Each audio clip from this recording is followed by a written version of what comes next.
If they haven't fixed their problems, how are we supposed to trust them? What's taking so long? We are due an explanation. The state owes it to the people of California and to these kids. Parents are demanding answers now, a month after the state was supposed to release its investigation into its troubled COVID testing lab. The lab's now being used to process tests for students across the state. And delays last week led to canceled football games and a positive player on the field. So what led to the delayed test results, and why hasn't the state made their investigation public? CBS 13 investigative reporter Julie Watts is getting answers.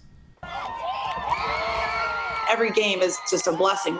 After a year without Friday night lights or in-person classes, every week of this short 6-game season, teams anxiously await their weekly ticket to play.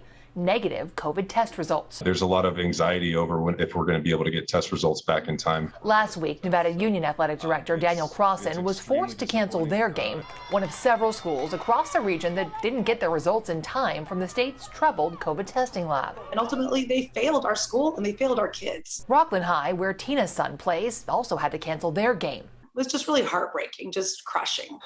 Other schools were cleared to play Friday with costly last-minute rapid tests from a different lab, but when the state finally returned Amador's PCR results Sunday, a player who had a negative rapid test got a positive result from the state lab.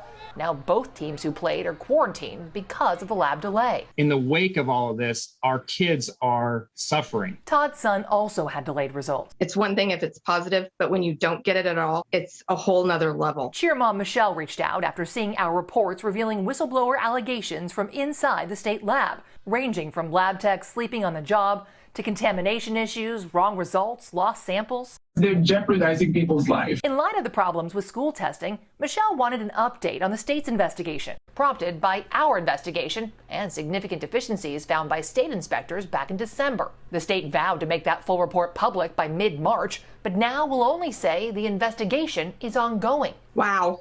If they haven't fixed their problems, how are we supposed to trust them? What's taking so long? We are due an explanation. The state owes it to the people of California and to these kids. Parents across the region are demanding answers as schools are now encouraged to partner with the state lab. The so-called Valencia Branch Lab offers low-cost testing thanks to a $1.7 billion taxpayer-funded contract with PerkinElmer. It requires they return results in 24 to 48 hours. It was well beyond 48 hours. If you're encouraging somebody to use the lab, then the lab should be doing what it's supposed to be doing.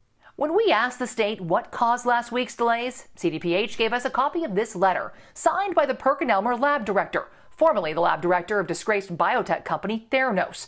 The letter, allegedly sent to CDPH clients, claims water checks and routine maintenance would delay results. Really? You had kids not play because you were doing your maintenance? Well, CBS 13 has now obtained internal emails sent by top management revealing a contamination issue last week that resulted in a halt to production. If there was a contamination, then everybody should know that there was a contamination. It's the cover-up that's the problem, right? CDPH refused to comment on the contamination. It's not clear if the state was aware. Are those positive? Now some are wondering if the positive players were actually positive, and parents are demanding answers and accountability. I feel like we're being lied to. And the hardest part is really that there's no recourse. There's no penalty for this. The bottom line is this all could have been avoided.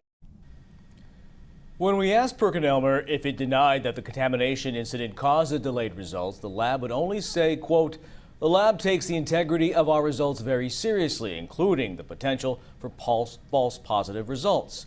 Cleaning procedures are performed regularly in all laboratory areas according to our laboratory protocols."